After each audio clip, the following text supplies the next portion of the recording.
दोस्तों, आज की कहानी का शीर्षक तीतर की 8 बातें। ये 8 बातें आप अपने बच्चों को ज़रूर सिखाएं।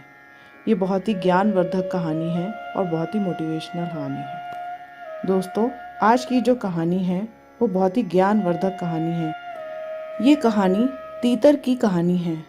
तीतर की 8 बातें जो कि बहुत ही ज्ञानवर्धक हैं। तीतर कहता है कि जो इंसान अपने जीवन में सुख समृद्धि पाना चाहता है, हमेशा सुखी जीवन जीना चाहता है, वह इंसान इन 8 बातों को अपने जीवन में हमेशा याद रखे। हो सके तो इन 8 बातों को अपनी औलादों को भी जरूर सिखाएं। दोस्तों, तीतर की इन 8 बातों को जो अपने जीवन में याद रखता है, वह कभी भी धोखा नहीं खा सकता। ये 8 बातें हम आपको इस कहानी के माध्यम से बताएंगे। यह कहानी पूरी कहानी सुनने से पहले चैनल को सब्सक्राइब करें, बेल आइकन को दबाएं। आइए शुरू करते हैं आज की तीतर की कहानी। एक जंगल में एक तीतर रहता था और तीतर के 2 बच्चे थे।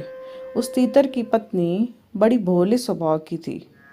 उसके मुख में कोई बात नहीं रुकती थी। कोई भी बात वह सुनती तो किसी से भी कह देती थी।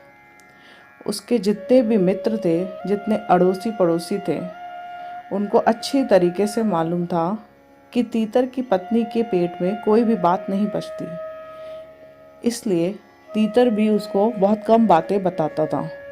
वह तीतर जंगल में जाता और शिकार करता और शिकार लाके अपने बच्चों का पालन करता था। उसी जंगल में और भी पक्षी रहा करते थे। उसके पड़ोसी मित्र कौवा रहते थे। वह कौवा तीतर का पड़ोसी मित्र था। वह हर बात तीतर से पूछा करता कि तीतर भाई, तुम कहाँ जाते हो और कहाँ से शिकार करके लाते हो? ऐसा तुम क्या करते हो? तीतर अपना भेद कभी खोलता नहीं था, लेकिन वह तीतर अपनी घरवाली से सारी बात बता देता था कि मैं इस तरीके से शिकार करता हूँ और मैं इस तरीके से शिकार लेकर आता हूँ। प्रिय दोस्तों, वह तीतर अपनी बातें किसी को भी नहीं बताता था, लेकिन उसकी पत्नी तीतर की सारी बातें अब उसके दोस्तों को बता दिया करती थी। तीतर की पत्नी बड़ी ही सीधी थी और बहुत ही भोली स्वभाव की थी। उसके मुख में कोई भी बात नहीं रहती थी। जब वह तीतर कौवे को कोई बात नहीं बताता था, तो कौवा तीतर की पत्नी से तीतर का राज जानने की कोशिश करता था। तीतर अपनी पत्नी को बहुत समझाता कि तुम मेरी बात किसी से भी मत बताया करो। यदि तुम ऐसा करती रही तो एक दिन ऐसा आएगा कि हम लोगों का खाने के भी लाले पड़ जाएंगे। हमें भोजन मिलना बहुत मुश्किल हो जाएगा। लेकिन तीतर की पत्नी बहुत ही भोली थी। वह कुछ देर तो उस बात को याद रखती, लेकिन कुछ देर बाद जो तीतर उससे कहता, वह बात भूल जाती। यही बात सोचकर तीतर बहुत ही दुखी रहता था, क्योंकि वह हर रोज नई जगह खोजकर नई जगह शिकार करने के लिए जाता था। लेकिन शाम को जब वह लौटकर घर आता तो अपनी पत्नी को सारी बात बता देता और तीतर की पत्नी ये सारी बात कौवे को बता देती। कौवा अक्सर इसी फिराक में रहता था। कौवा अक्सर तीतर की पत्नी से यही पूछा करता था कि तुम्हारा पति आखिर कहाँ जाता है और इतना टाइम भी नहीं लगाता। फट से जाता है और तुरंत ही भोजन लेकर आ जाता है। और कौवा कहता है कि हम दिन भर भटकते रहते हैं, लेकिन हमको भोजन नहीं मिलता। तुम्हारा पति आखिर ऐसा क्या करता है जो फट से जाता है और फट से भोजन लेकर आ जाता है? कौवे की इस बात को सुनकर तीतर की पत्नी यह सारी बातें कौवे को बता देती हैं, जो तीतर उनसे कहता है, क्योंकि तीतर रोज जाता और रोज नई जगह जाकर भोजन लेकर आ जाता। और उसकी पत्नी पूछती कि तुम भोजन लेकर कहाँ से आए हो। तो तीतर अपनी पत्नी से बोलता कि मैं फला जगह से भोजन लेकर आया हूँ। दूसरे दिन तीतर उस पड़ोसी कौवे को बोलती कि तीतर यहाँ से भोजन लेकर आया है। फिर कौवा वहाँ से चलता और तीतर वाली जगह पर अपना अधिकार जमा लेता।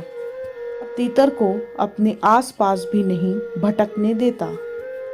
तीतर इस बात को लेकर बहुत दुखी रहता था, क्योंकि जिस जगह को तीतर खोजता वहाँ पर कौवा जाकर अपना अधिकार जमा लेता और तीतर को वहाँ फटकने भी नहीं देता।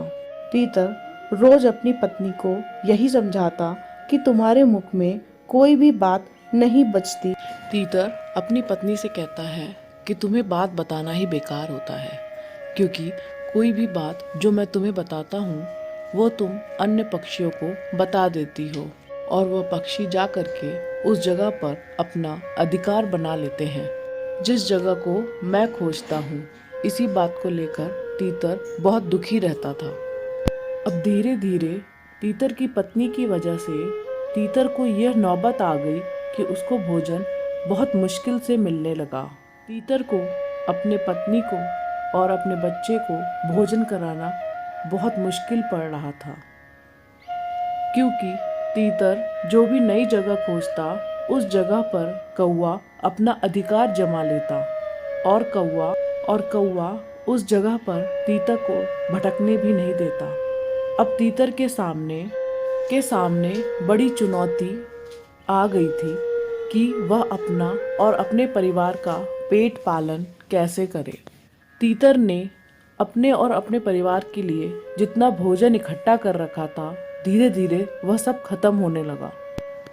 अब तीतर को नौबत आ गई भूखा मरने की। वह दिन रात भोजन के लिए भटकता रहता, लेकिन उसको भोजन नहीं मिलता, क्योंकि यह तीतर की पत्नी की वजह से, क्योंकि उसके मुंह पर कोई भी बात नहीं रुकती थी।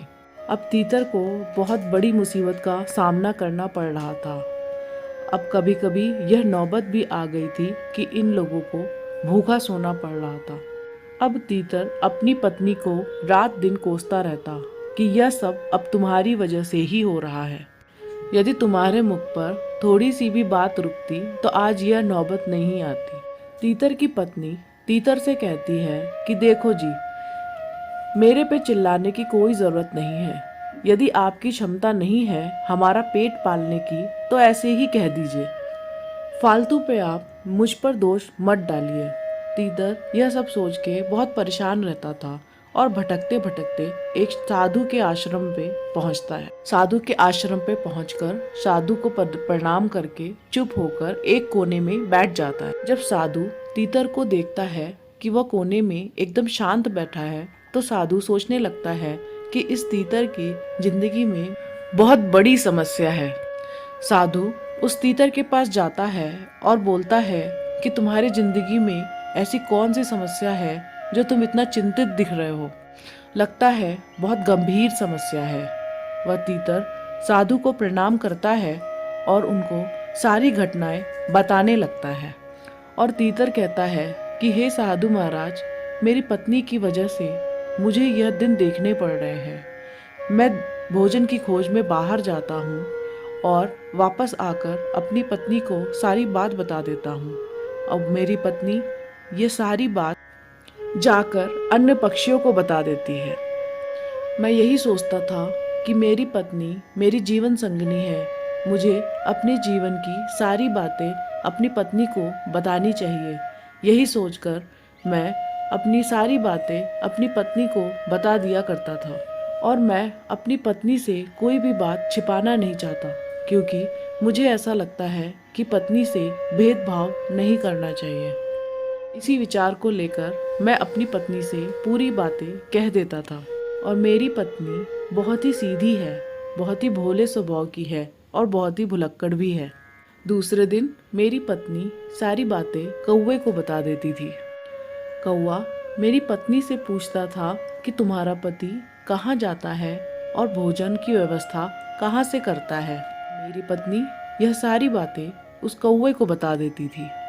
और दूसरे दिन कौवा उस स्थान पर जाकर अपना अधिकार जमा लेता और बोलता कि यहाँ तुम्हारा कुछ भी लेना देना नहीं है और हमें उस जगह पर भटकने भी नहीं देता। और मुझे आज अपनी पत्नी की वजह से यह नौबत आ गई है कि मुझे एक समय का भोजन भी नहीं मिल रहा है और मेरे बच्चे भूखे बैठे हैं। इसी चिंता को लेकर मैं बहुत दुखी रहता हूँ।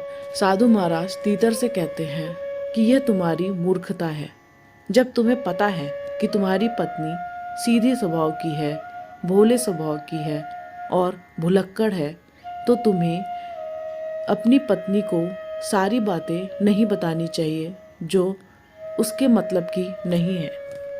और उस बात को किसी को भी बताने से तुम्हारा बुरा हो सकता है। वह बात अपनी पत्नी को नहीं बतानी चाहिए और ऐसी बात को आप हमेशा अपने तक ही सीमित रखें। साधु महाराज तीतर से कहते हैं कि हे तीतर, अब तुम मेरी बात गौर से सुनो। मैं तुम्हें यह 8 बातें बताऊंगा। अगर तुम इन 8 बातों का अमल करोगे तो तुम जीवन में कभी भी दुखी नहीं होगे। सबसे पहली बात साधु महाराज तीतर को बताते हैं कि अपनी मजबूरी किसी को भी मत बताओ, चाहे वो पत्नी हो या पुत्र हो या फिर कोई मित्र हो। अपनी मजबूरी कभी किसी को नहीं बतानी चाहिए।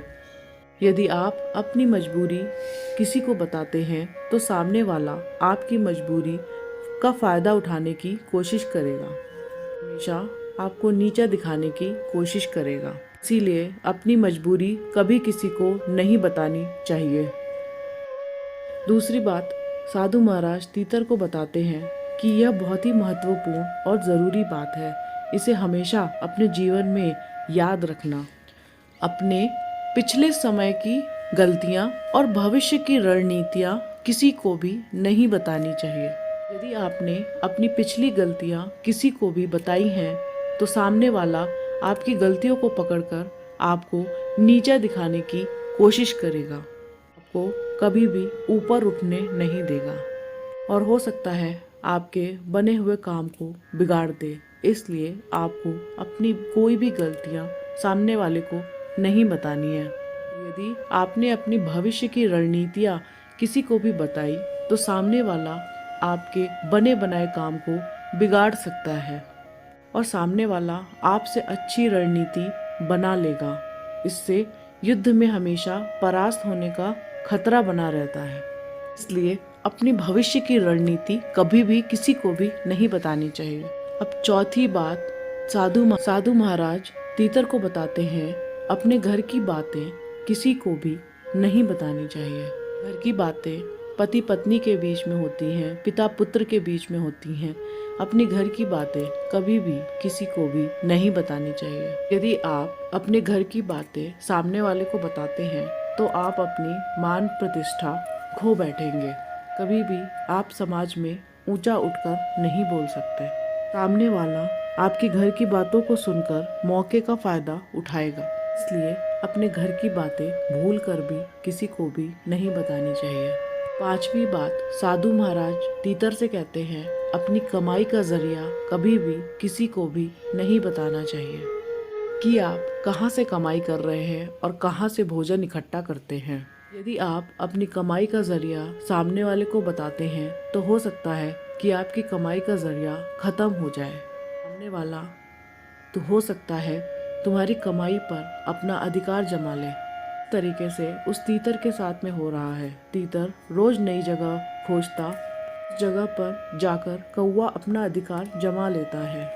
इस तरीके से यदि आप अपने कमाई का जरिया सामने वाले को बताते हैं तो हो सकता है कि सामने वाला आपकी कमाई के जरिए को अपना अधिकार जमा ले और हो सकता है कि आपकी कमाई का जरिया खत्म हो जाए। इसलिए अपनी कमाई का जरिया कभी भी किसी को भी नहीं बताना चाहिए। आप क्या करते हैं और क्या नहीं करते हैं कभी भी किसी को नहीं बताना चाहिए।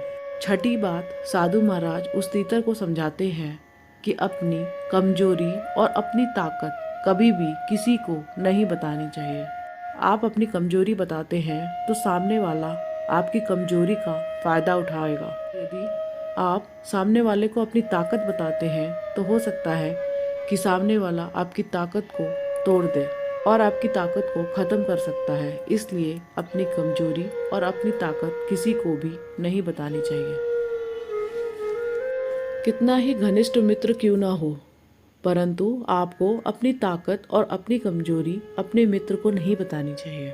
7वीं बात, साधु महाराज उस तीतर को बोलते हैं कि अपने मित्र और शत्रु के बारे में किसी को भी नहीं बताना चाहिए। यदि आप अपने मित्र के बारे में सामने वाले को बताते हैं तो हो सकता है भविष्य में सामने वाला आपकी मित्रता को ही खत्म कर दे, आपके मित्र को आपका ही शत्रु बना दे। ये अपने मित्र के बारे में किसी को भी कुछ भी ना बताएं। यदि आप अपने शत्रु के बारे में किसी को भी बताते हैं तो हो सकता है सामने वाला आपके शत्रु से जा मिले और आपके शत्रु की ताकत और भी बढ़ जाए। इससे आपको बहुत ही अधिक नुकसान हो सकता है। ये कैसा भी मुसीबत और कैसा भी संकट आ जाए, अपने मित्र और अपने शत्रु के बारे में किसी को भी नहीं बताना चाहिए। और 8वीं बात, साधु महाराज उस तीतर से कहते हैं कि दिया हुआ दान कभी भी किसी को भी नहीं बताना चाहिए। यदि आप बाएं हाथ से दान देते हैं तो दाएं हाथ को पता नहीं चलना चाहिए। यदि आप दिए हुए दान को किसी से भी बताते हैं, अपनी डींगे हाँकने के चक्कर में बताते हैं, तो दिया हुआ दान व्यर्थ हो जाता है, कोई भी फायदा नहीं मिलेगा। इसलिए दिए हुए दान को भी कभी भी किसी को भी नहीं बताना चाहिए। तो ये 8 बातें साधु महाराज उस तीतर को समझाते हैं और तीतर के मन में यह 8 बातें बैठ जाती हैं और तीतर इन बातों को अमल करता है और धीरे धीरे वह अपनी पत्नी को सारी बातें बताना बंद कर देता है। इसके बाद तीतर का जीवन सुखमय हो गया और तीतर अपना जीवन सुखमय व्यतीत करने लगा। दोस्तों, उम्मीद है आपको यह कहानी पसंद आई होगी। यदि आपको कहानी पसंद है तो कहानी को लाइक करें, शेयर करें, चैनल को सब्सक्राइब करें और बेल आइकन को दबाएं। धन्यवाद।